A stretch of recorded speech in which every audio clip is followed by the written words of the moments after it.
Assalamu alaikum wa rahmatullahi ta'ala wa barakatuh. Bonjour mes chers élèves de deuxième année collégiale. J'espère que vous allez bien. Alors, dans cette vidéo, on va commencer une nouvelle leçon de deuxième semestre. Leçon numéro 4, intitulée Propagation de la lumière. Alors, dans cette leçon, on aura comme objectif d'apprentissage, c'est-à-dire à la fin de cette leçon, on doit connaître tout d'abord le principe de propagation rectiligne de lumière. On doit classifier les différents milieux de propagation de lumière, exploiter le modèle de rayon lumineux pour représenter des faisceaux lumineux, et enfin, connaître la valeur de la vitesse de lumière dans le vide et dans l'air et son unité. Commençons par l'introduction. Alors, lorsqu'on allume une lampe, la lumière se propage à partir de la source dans toutes les directions et on peut voir clairement les objets. Mais dans quel milieu la lumière peut-elle se propager?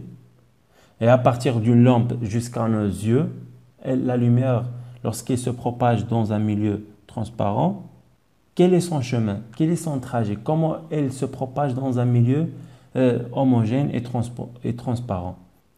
Donc, pour répondre à ces questions, on va faire l'expérience suivante. Alors, on va placer, tout d'abord dans la figure 1, on va placer une plaque de verre entre l'œil et une lampe allumée.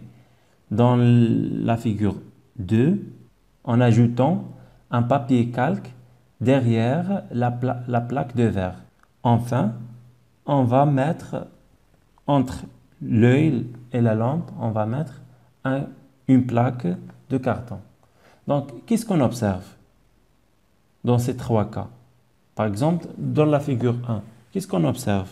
On observe que l'œil reçoit de la lumière derrière le verre et il voit nettement la lampe. Ça, dans la figure 1. Dans la figure 2, qu'est-ce qu'on observe? On observe que l'œil reçoit de la lumière, mais il ne voit pas nettement la lampe. Finalement, dans la figure 3, qu'est-ce qu'on observe? On observe que l'œil ne reçoit ni de la lumière et il ne voit pas la lampe. Qu'est-ce qu'on peut en conclure à partir de cette expérience? Qu'est-ce qu'on peut en conclure?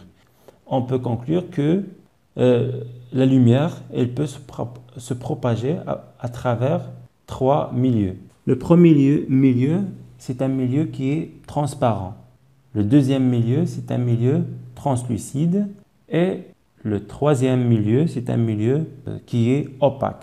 Donc, un milieu transparent, c'est un milieu qui laisse passer la lumière et on voit nettement des objets à travers lui. Par exemple, le vertige lisse, l'eau, l'air, etc. Et un milieu translucide, qui est un milieu qui laisse passer de la lumière, mais on ne voit pas nettement des objets à travers lui. Exemple, le papier calque. Le dernier milieu, c'était le milieu opaque. Le milieu opaque, c'est un milieu qui ne laisse passer la lumière et on ne voit pas des objets à travers lui. Par exemple, le bois, les métaux, le carton comme on a vu dans l'expérience, il y a aussi le mur, etc., etc. Donc, vous retenez bien ces trois milieux de propagation de lumière. Alors, on a le milieu transparent, milieu translucide et un milieu opaque.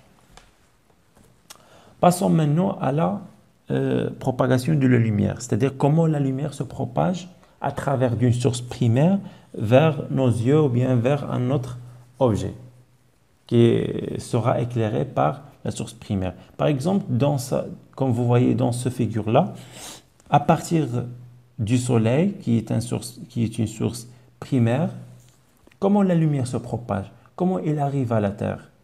Dans la Terre, on voit juste la lumière. Mais comment cette lumière se propage dans ce milieu et il arrive à la Terre? C'est-à-dire, quel est le chemin traversé par la lumière? Quel est son trajet? Donc, pour répondre à cette question, on va faire l'expérience suivante. Donc, dans cette expérience, on place trois plaques en bois percé au milieu, entre une source de lumière, entre cette source de lumière qui est la bougie, et l'œil d'un observateur. Donc, on aura deux figures, figure 1 et figure 2. Dans le figure 1, on place ces trois plaques dans laquelle les trous A, B et C sont placés de façon alignée, c'est-à-dire dans une ligne droite. Mais dans la figure 2, ces trois trous, elles sont placés de façon non alignée, c'est-à-dire elles ne se trouvent pas dans le même droite. Qu'est-ce qu'on observe à partir de cette expérience? Qu'est-ce qu'on observe? Donc, on observe à partir de cette expérience que la lumière de la bougie n'atteint l'œil d'un observateur que si les trous A, B et C sont alignés. Comme vous voyez dans le figure 1, les trous A, B et C sont alignés. Alors, la lumière de bougie arrive à l'œil de l'observateur. Mais dans la figure 2, la lumière de la bougie n'arrive pas à l'œil de l'observateur. Qu'est-ce qui montre ça? Qu'est-ce qu'il indique? Il indique que la lumière se propage selon une ligne droite. Donc, qu'est-ce qu'on peut conclure à partir de cette expérience? On peut conclure que dans un milieu de propagation transparent et homogène, la lumière se propage en ligne droite. On dit que la propagation de la lumière est rectiligne. C'est-à-dire la lumière à partir d'une source primaire, par exemple, soit la bougie ou bien soit le soleil, soit une lampe, à partir de ces sources primaires, elle se propage d'une façon qui est rectiligne.